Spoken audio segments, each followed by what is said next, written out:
I'm going to be showing you guys the entire full strategy and method you guys are going to want to use every single game whenever you are going for these critical kills in zombies. Obviously, there are some glitches at the moment, but this method right here doesn't involve any glitches and it's just as fast. We're on the road to 300k. Make sure to go ahead and help me out. I'd really appreciate it. The first thing you want to do is load into Liberty Falls and activate the Rage Inducer, and then I usually just stay up here next to the Rage Inducer until about round 5. Make sure you put a suppressor on every single weapon you are using in order to get extra salvage. This will help you upgrade your weapons faster. Once you get to round 5 anyways, you are going to want to turn the Rage Inducer off. There's not really any point in having it on anymore. This is just going to help you get through the first few rounds nice and quickly. Every game I start as well, I always activate this part of the Easter egg just so I can get some extra free kills really quickly, extra salvage, extra points, etc. I then make my way all the way to Pack-a-Punch, and by the way, whilst you are playing, make sure to pick up every single bit of salvage you can, because this is going to help you upgrade your weapons. But the next thing I like to do is go all the way over to Pack-a-Punch and go to the back of this grave here,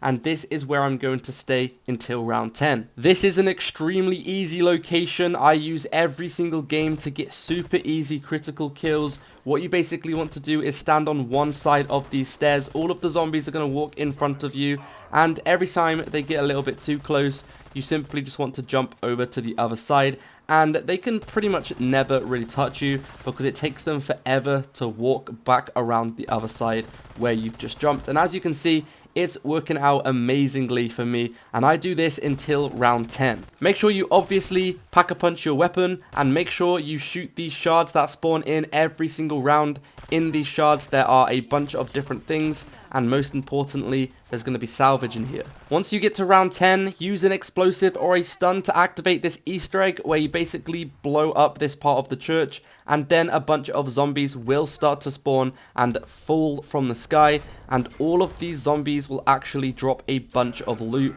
which is very, very helpful to help speed up the grind and help upgrade your weapon. At the end of this Easter egg, a rare ether tool will spawn in, and you can basically equip this to the weapon you're holding, and it will upgrade your weapon to the 3rd tier damage. And if you've been saving your salvage, you should have around about 2,500 by now, and this means you can go to the arsenal and you can actually upgrade it to the purple rarity, and this is going to give you a massive boost in damage, and it's going to make things a whole lot easier because the rarity of your weapon is just as important as your Pack-a-Punch level, and it's going to make your weapon insanely powerful straight early on in the game. At some point as well, you can do this early on, or you can do it at whatever round you want, but you can also do the Deadshot Daiquiri Easter egg. This is going to give you Deadshot for completely free. You want to come over to this location, shoot all these cans in a row, and it will give you Deadshot. Once you've done all of this, you will now have the best possible setup early on as possible in your game, and this is going to set you up every single game you load in to grind camos